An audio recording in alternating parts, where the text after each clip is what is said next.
aí, quarto ano, tudo bom? Olha eu aqui de volta, né, com vocês para mais uma aula, mais uma semana de muito aprendizado, né? A aula é essa que a gente vai fazer uma revisão primeiro, tá? Do assunto que a gente falou semana passada, que foi sobre cadeia alimentar dos animais, né?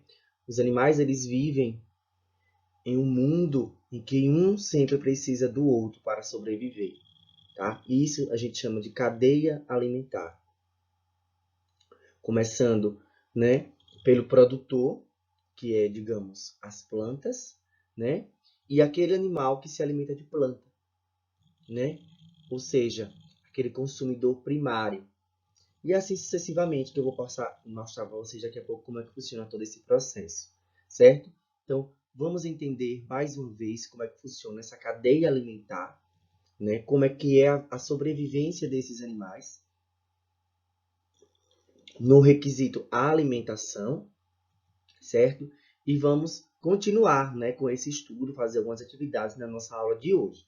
Então, peço que todo mundo fique atento, preste atenção, pegue o livro de vocês para que vocês possam estar acompanhando, pegue o livro de vocês, lápis, borracha, para que vocês possam estar respondendo junto comigo as atividades, tá? Para que nada fique atrasado, para que você não fique atrasado nos estudos, né, e não deixe de fazer nenhuma atividade, tá bom?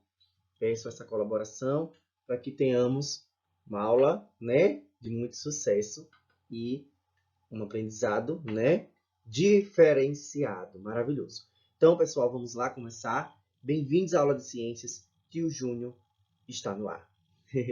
Vamos lá. Então, primeiro eu quero explicar para vocês sobre a cadeia alimentar, tá?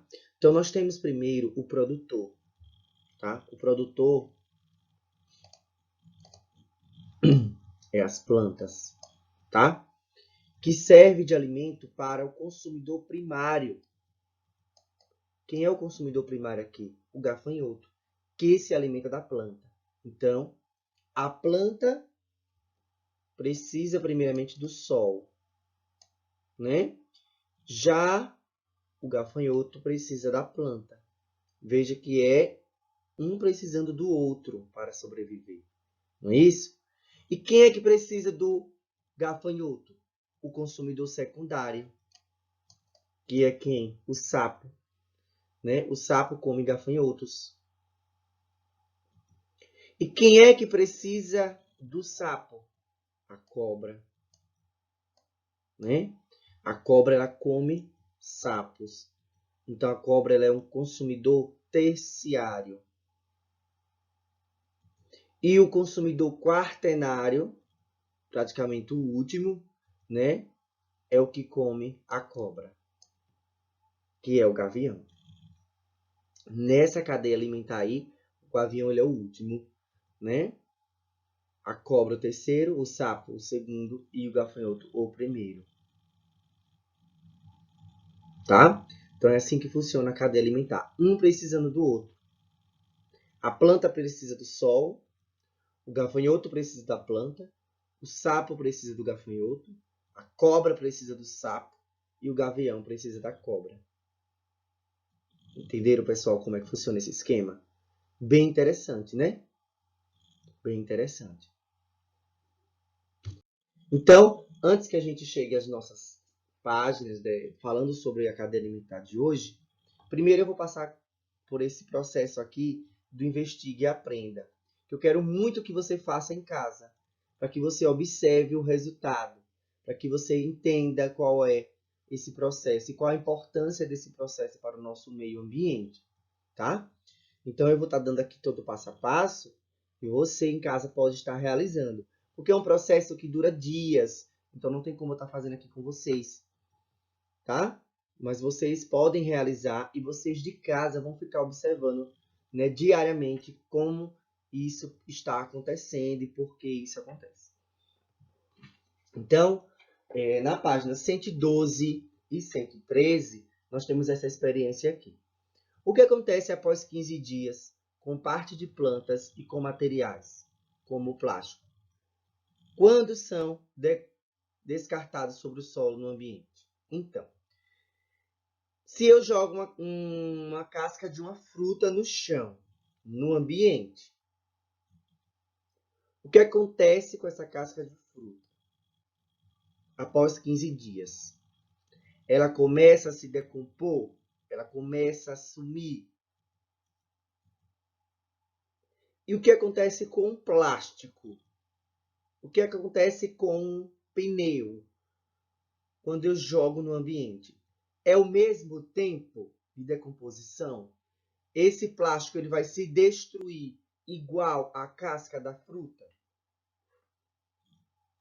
Então é isso que eu quero que vocês façam para ver se realmente acontece o mesmo.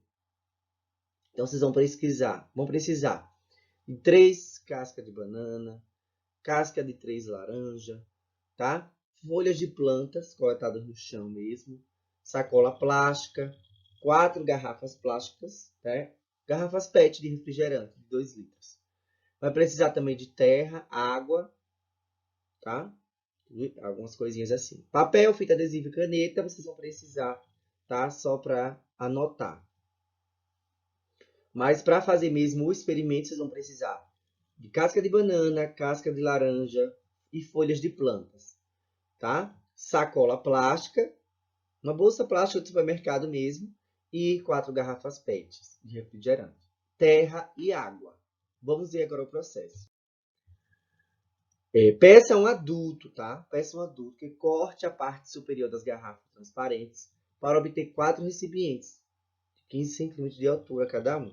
Ou seja, vai pegar a garrafa de refrigerante e vai cortar no meio e vai usar a parte de baixo, tá? Não é você que vai cortar, pede a um adulto, tá bom? Então vai cortar os 4 vasos de refrigerante nesse mesmo modelo. Vai pegar, né? Vai pegar uma caneta, um lápis, né? Ou então um papel, vai colocar de 1 a 4 para vocês numerarem. 1, 2, 3, 4, né? As 4 garrafas. Em uma garrafa, você vai colocar a casca de banana e areia por cima. No outro recipiente, você vai colocar as cascas de laranja, vai jogar areia por cima. No outro recipiente, você vai colocar as folhas das plantas, vai jogar areia por cima. E no outro recipiente, você vai colocar a sacolinha plástica e vai jogar areia por cima, tá? Coloque um pouco de água em cada recipiente, apenas para umedecer a terra. Um pouquinho de água, não precisa encher não, tá? Só um pouquinho para molhar um pouquinho a terra. E você vai observar os recipientes diariamente por 15 dias, tá? A cada 4 dias, umedeça. A cada 4 dias você vai molhar um pouquinho ali a água, tá? Após os 15 dias, você vai fazer as anotações e as observações.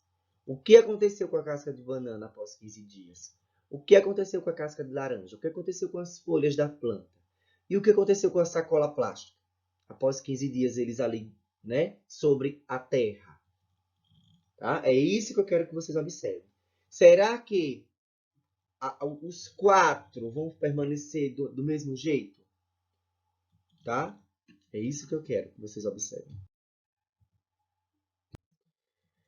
Agora vamos lá para nossa cadeia alimentar. Página 114. Nós temos aí uma cadeia alimentar. Veja a seguir alguns seres vivos encontrados no oceano.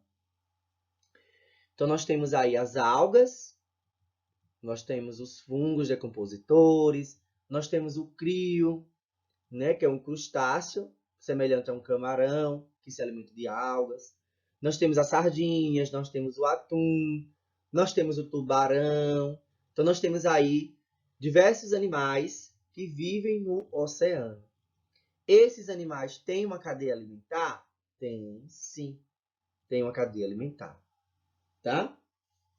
Então, diz o seguinte, logo abaixo aí da página 114, diz assim: nos espaços abaixo, monte uma cadeia alimentar contendo todos os seres vivos representados nessa ilustração. Atente para a direção das setas, que representam o fluxo de energia, né, entre esses seres vivos. Então, vamos lá. Vou passar aqui para outra página, mas vocês fiquem aqui na página do livro para vocês observarem junto comigo as imagens, tá? Olha só. Então, qual seria o primeiro ser vivo que a gente tem que acrescentar aí? É o produtor. Quem é o produtor? As algas. Então, algas, né? Vamos colocar aqui as algas. Certo? É as algas. Certo? Quem é o segundo? Quem é que come as algas? Ó, o crio é um pequeno crustáceo semelhante ao camarão que se alimenta de algas. Então, quem é que come as algas? O crio.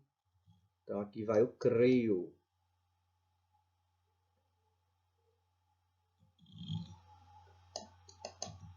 Ok? Muito bem. E quem é que se alimenta do crio? Quem é que come o crio? Ó, a sardinha se alimenta de pequenos crustáceos. Então, quem é o crustáceo? O crio. Então, as sardinhas.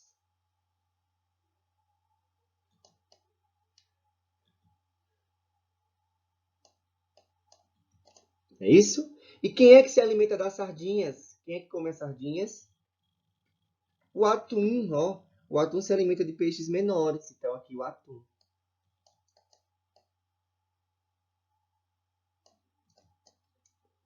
E quem é que come o atum? Quem é aí dessa imagem que come o atum? O tubarão.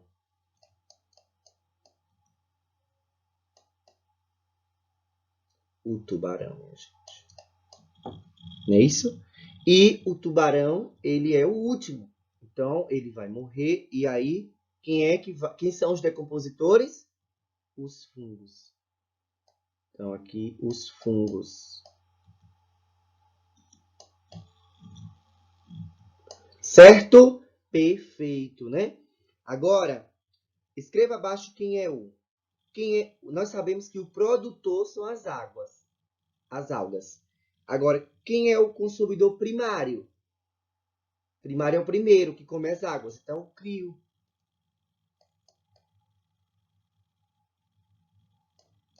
Quem é o consumidor secundário? Sardinhas.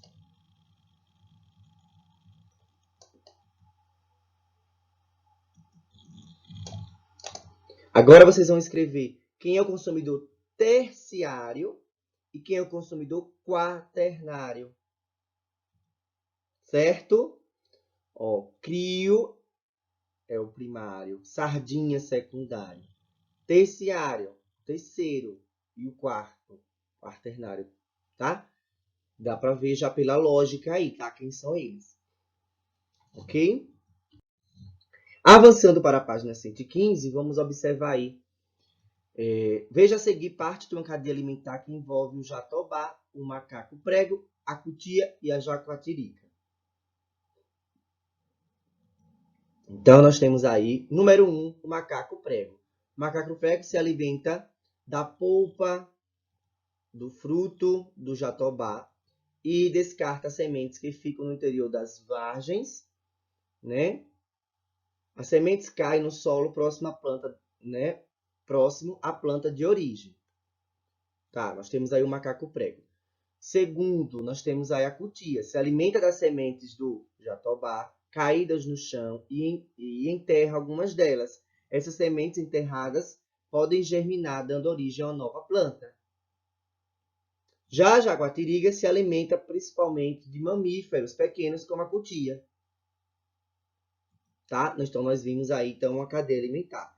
Então, ó, todos os seres vivos desempenham um importante papel nas cadeias alimentares, caso a população de algum deles aumente ou diminua, ou alguma delas seja removida do ambiente, poderá ocorrer desequilíbrio nas relações alimentares.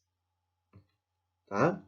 Muitas vezes, os desequilíbrios nas cadeias alimentares são provocados por ações do ser humano no ambiente, como queimadas, caça ilegal, pesca, né? Predatória e poluição do ar, da água e do solo. Ou seja, porque com a destruição do meio ambiente, algumas plantas podem sumir, e aí alguns animais que precisam dessas plantas para se alimentar não vai ter mais. Alguns animais podem morrer, sendo que outro animal pode precisar daquele animal para sobreviver. Então, na cadeia alimentar acima, por exemplo, né, a remoção de jatobás do ambiente, ou seja, da planta, né, reduz a quantidade de alimento disponível para os macacos pregos e para as cutias. Então, se não tiver mais o jatobá, que é aquela planta, os macacos e as cutias vão ficar sem se alimentar. Vão ficar com menos alimentos. Ou seja, com menos alimento pode ocorrer a redução da população desses animais, reduzindo, por sua vez, a disponibilidade de alimentos a jaguatiricas. Ou seja, se não tiver alimento para o macaco e para a cutia, eles vão morrer. E a jaguatirica também vai ficar sem alimento, porque não vai ter mais cutia para ele se alimentar. Entenderam a lógica? Então, um precisa do outro. Controle biológico na agricultura, página 116. Em muitas plantações, alguns animais, conhecidos como pragas agrícolas, podem se alimentar das plantas cultivadas, causando prejuízos aos agricultores. Né? Algumas pragas ali que danificam a plantação de laranja, né? Algumas plantações. Geralmente, para combater essas pragas, né, são utilizados produtos químicos, conhecidos como agrotóxicos. Porém, quando esses produtos são utilizados em excesso e de maneira inadequada, podem prejudicar os seres vivos e o ambiente, por meio da contaminação do solo, do ar e da água. Uma alternativa para diminuir o uso dos agrotóxicos é utilizar predadores, como insetos, que se alimentam dessas pragas, reduzindo sua população. Essa técnica é chamada de controle biológico. Ou seja, ao invés de usar remédios para matar aquelas pragas, vamos pegar insetos que comem aquela praga. E aí vai haver a cadeia alimentar, né? E vai haver um controle dessas pragas, o controle biológico. Algo mais natural, né, do que usar produtos. No caso aí, a lagarta, né, tem causado grandes prejuízos às plantações de soja, milho e algodão. Para controlar essa praga, no caso a lagarta, os agricultores foram orientados a utilizar a vespa, né, que parasita diferentes fases de desenvolvimento da mariposa, como os ovos, as lagartas e as formas adultas. Então, qual é a vantagem do controle biológico para o ambiente e para a saúde da população? Né? Ou seja, é muito vantajoso para o ambiente, porque não vai haver danificações profundas nesse ambiente. Para a saúde da população, será perfeito, porque esses agrotóxicos podem prejudicar a saúde, tornar as pessoas doentes, os trabalhadores que estão trabalhando ali naquela roça, naquele momento ali, naquela plantação. E pode, além do mais, poluir o ar, poluir as águas, né? E isso estará prejudicando o nosso ambiente. Leia o trecho de reportagem abaixo. Página 117, ó. Tem aí um desequilíbrio ambiental, faz com que animais silvestres invadam as cidades.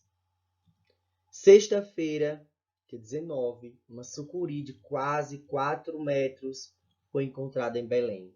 Desmatamentos e queimadas forçam os animais a fugirem para as cidades. Então, a saída de muitos animais da floresta não é bom sinal.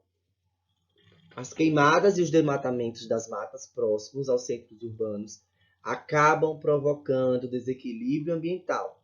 Com isso, os animais silvestres invadem o perímetro urbano atrás de comida. Ou seja, né, se a gente destrói o lar daqueles animais, eles vão procurar outros lares, né? Às vezes para fugir da queimada que está ali, do desmatamento. E vai para as cidades. Você imagine esses animais que é para viverem em matas. Cobras, onças, né? Aranhas, né? Indo para a cidade. Tudo isso vai estar prejudicando nós, seres humanos. Porque esses animais são venenosos para a gente. Né? Então vai haver um desequilíbrio aí ambiental. Então, precisamos manter o nosso ambiente para que esses animais vivam no ambiente deles, né? E é tanto que, se ele vir para a zona urbana, para as cidades, a população vai matar esses animais. Não vai deixar eles vivam, passeando pelas ruas, né? Isso é muito ruim. Então, ó, qual é o assunto abordado na reportagem? Desequilíbrio ambiental. Vou responder essa, tá?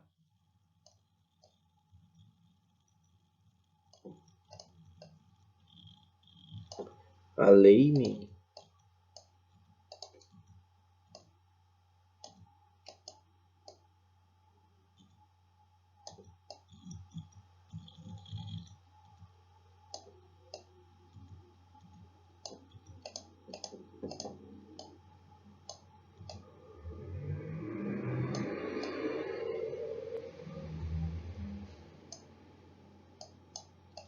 Desequilíbrio ambiental, né? É o assunto abordado na reportagem. Na letra B, quais foram as principais causas da invasão de animais silvestres na cidade de Belém, citadas na reportagem? Qual foram, pessoal, as causas? Por que esses animais saíram das matas e vieram para as cidades? Devido ao quê? Ao desmatamento.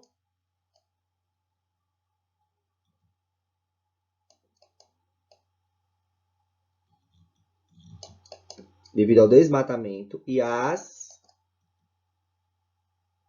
queimadas.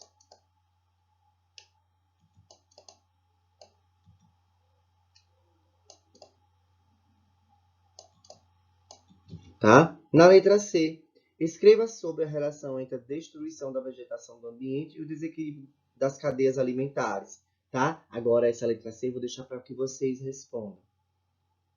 Tá?